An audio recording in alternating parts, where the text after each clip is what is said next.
নমস্কার, কেমন আছো সবাই? আশা করছি সবাই খুব ভালো আছো, আমরাও ভালো আছি।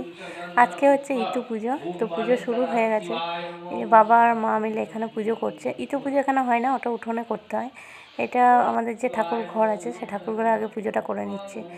আর এইদিকে দেখো সকালবেলা তিন্নি উঠে আলপনা দিতে শুরু করেছে। মা আলপনা দিয়েছিল কিন্তু সবটা হয়নি বলে ওকে বলেছে আবার আলপনা দিতে। আর ও এই ডিজাইনগুলো বসে বসে করছে। আর এই জায়গাটায় পুরো আলপনা মানে পুরোটাই দিতে হয় আর কি, এরকম করে পুরো আলপনা দিতে হয় ইতু পুজোর দিন আর লক্ষ্মী পুজোর দিন। তা সেই জন্য মা পুরোটাই দিয়ে দিয়েছে। উঠোনটা তিনি পারবে না, এমনি শীতকাল আর ও হাতে মানে আঙুলেও ব্যথা করে, এমনি তুলি থাকলে ও করতে পারে কিন্তু আঙুল দিয়ে মানে অনেকটা টানতে হবে, সেই জন্য ওকে বলেছে অল্প করতে। আর এই জায়গাটা দেখো কি সুন্দর রোদ আসে আমাদের সকাল থেকে, এখান থেকে উঠতে ইচ্ছে করে না আমাদের। শীতকালে খুবই ভালো জায়গা ওটা রোদ পাওয়ানোর জন্য। আর এখানে ইতু পুজো হচ্ছে, প্রথমে ঠাকুর ঘরে পুজো করে দিয়ে এসে বাবা এখানে ইতু পুজো করছে। এখানে ইতু মাতাকে সাজিয়ে দেওয়া হয়েছে এরকম ধানের গাই বলে এটাকে, মানে অনেকগুলো ধানের গোছ নিয়ে একটা গোছ করে যেটা হয় সেটাকে ধানের গাই বলে। তো সেটা দিয়ে তারপর কলমি কেঁচুনে যে শাকগুলো আছে সেইগুলো দিয়েও ইতু মায়ের যে ওটা হচ্ছে মেন। তো পুজো হয়ে গেল, এই যে পুজো শেষ। এইভাবে উঠোনে পাততে হয় ইতু মাতাকে। আমাদের আগে যখন বড় উঠোন ছিল তখন মাঝ উঠোনে হতো, কিন্তু এখন যেহেতু উঠোনটা ছোট হয়ে গেছে বলে তুলসী মঞ্চের সামনে করা হয়েছে। আর এখানে দেখো আমরা নবান্ন উৎসবে তো আসতে পারি না কোনো বাড়ি, তো আমাদের তো নবান্ন করা হয় না। তো সেই জন্য মা বললো আজকের দিনে মানে ইতু পুজোর দিনেও অনেকজনই নবান্ন করে, তো সেই জন্য আমরাও আজকে মা কিছুটা চালের গুঁড়ি রেখেছিল আমাদের জন্য, যে তোরা এলে নবান্ন হবে। এই যে চালের গুঁড়িটা নিয়ে নিলাম। আর আমি চান টান করে চলে এসেছি। আমি রান্নাঘরে এসে আগে নবান্ন যে এটা মাখতে হয় নবান্নে, যেটা মানে চালের গুঁড়ি দিয়ে। আর এখানে দেখো মূলো নিয়েছি, আদা নিয়েছি, এইগুলো একটু গ্রেট করে নিলাম। আদা মূলো দিয়ে গ্রেট করে নিয়ে দুধ দিয়ে আর কলা দেবো এটাতে, আর চিনি দেবো, তারপরে এটাকে মাখতে হয়। এটা কিন্তু খুব ভালো লাগে খেতে। আর নবান্ন উৎসবে এটাই কিন্তু আসল মানে নবান্ন উৎসব বলতে যেটা আমাদের নতুন ধানের যে আতপ সেটা দিয়েই নবান্ন উৎসব হয়। আর আগে যখন ছোটো ছিলাম মানে এখানেই থাকতাম, তখন কী করতাম সকালবেলায় চান টান করে আমরা গ্রামে যত ঠাকুর মন্দির আছে সব জায়গায় আমরা নতুন আতপ দিয়ে ফল টল দিয়ে পুজো দিয়ে আসতাম। তারপরে সেই ঠাকুরের মানে যেখানে যেখানে পুজো দিতাম আমরা দল বেঁধে যেতাম, মানে আমাদের পাড়ার যত আমরা মেয়েরা ছিলাম সবাই মিলে দল বেঁধে পুজো দিতে যেতাম।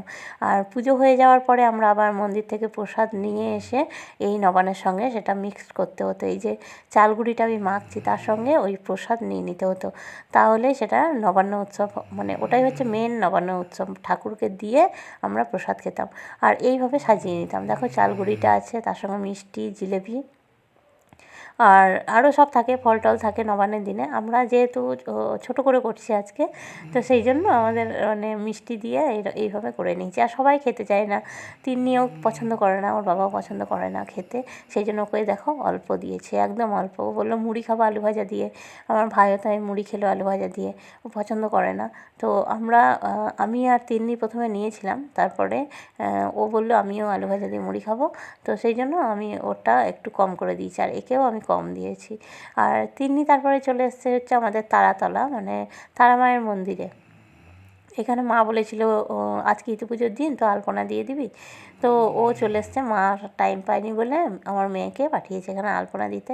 আর ও এসব বিষয়ে প্রচুর উৎসাহ ওর এইসব বিষয়ে। আর আমাদের তারা মন্দিরটা দেখো কীরকম জায়গায়, মানে এখানে রাত্রে কেউ ভয়ে একা আসতে পারবে না, এমন মানে ঝোপঝাড়, মানে ভয় লাগে। এই দিকটা একদম নিস্তব্ধ, বাড়ি থাকলেও খুবই নিস্তব্ধ, বাড়ি আছে একটা দুটো কিন্তু তবুও নিস্তব্ধ। এই দিকটা সন্ধে হয়ে গেলে আর আসা যায় না, ভয় করে খুবই।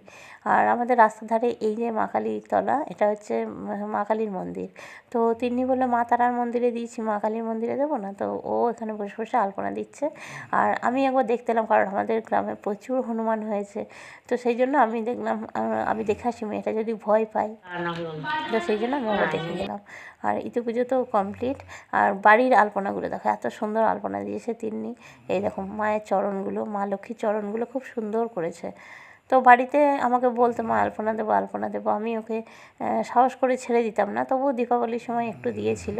আর এখন দেখছি সুন্দর করেছে, এই যে সব জোড়া মানে যেখানে জোড়া দেওয়ার কথা সেখানে জোড়া চরণ দিয়েছে, আর এটা একটা একটা করে চরণ সিঁড়িতে উঠে যাচ্ছে, বেশ ভালো লাগছে। ছোট্ট ছোট্ট চরণগুলো একদম মা লক্ষ্মী চরণের মতোই হয়েছে, বেশ সুন্দর। আমরা তো মা লক্ষ্মীর চরণই আঁকি মা লক্ষ্মীর আমরা, তো সেইভাবে তো পারি না, কিন্তু তিন্নি দেখো কি সুন্দর করেছে চরণগুলো।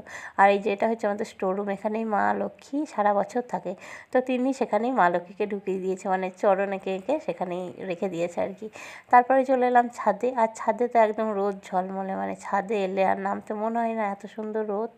আর আমাদের পাড়াটা দেখো ছাদ থেকে দেখাচ্ছি, এখানে একটা আম গাছ আছে, এখানে এই গাছের আমগুলো এত মিষ্টি হয়, খুবই মিষ্টি হয়। দেখো এটা হচ্ছে আমাদের পাড়া।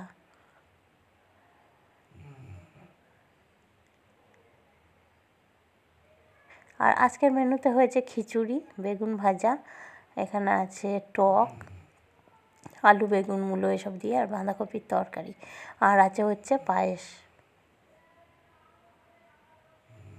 আমাদের ইতি পুজোর দিন খিচুড়ি আমরা মানে হয়, এটা আমাদের হয়ে আসছে প্রথম থেকে। ইতি পুজোর দিন খিচুড়ি, লক্ষ্মী পুজোর দিন খিচুড়ি হবেই, এটা আমাদের নিয়ম আর কি।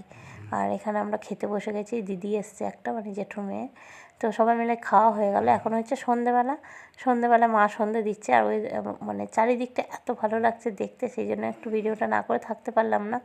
খুবই সুন্দর, মানে আমরা তো এরকম আবহাওয়াটা দেখতে পাই না, মানে এই পরিবেশটা আমরা দেখতে পাই না, ঘরের ভিতরে থাকি, ফ্ল্যাটের ভিতরে। এই যে টাইমটা এত সুন্দর লাগে, মা সন্ধে দেয়, চারিদিকে শাঁখের আওয়াজ, খুবই সুন্দর লাগে এই টাইমটা। আর আজকে যেহেতু ইতি পুজোর দিন, তো সব মানে চারিদিকে খালি উলু আর শাঁখের আওয়াজ, আর চারিদিকে সন্ধে দিচ্ছে সবাই, এত ভালো লাগছে দেখতে। তো সেই জন্য তোমাদের সঙ্গে এই টাইমটা বিশেষ করে আমি একটু শেয়ার করলাম।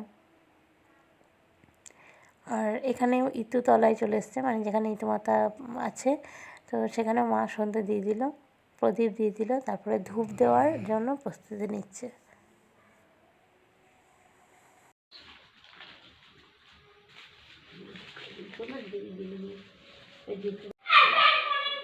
গুড মর্নিং বলছি। Good morning. এটা ওদের বসার জায়গা, তোদের না। এই ব্রাশ করে দিস। এই তা নাস্তা তিনি জল খাই সেখানে ঠান্ডা দেয়। গার্ডেন দেখো জল নেই এক ফোঁটাও। তোলো কি? যা আছে ভেতরে আছে, আমরা তো হাতি। না তো দাদু। তো ঠিক আছে, চলো আজকের ব্লগটা এখানেই শেষ করছি, পরে আবার অন্য ব্লগে তোমাদের সঙ্গে দেখা হচ্ছে। ততক্ষণের জন্য সবাই ভালো থেকো, সুস্থ থেকো। আর যারা নতুন আছো তারা অবশ্যই চ্যানেলটাকে সাবস্ক্রাইব করে পাশে থাকা বেল আইকনটি প্রেস করে পাশে থাকতে।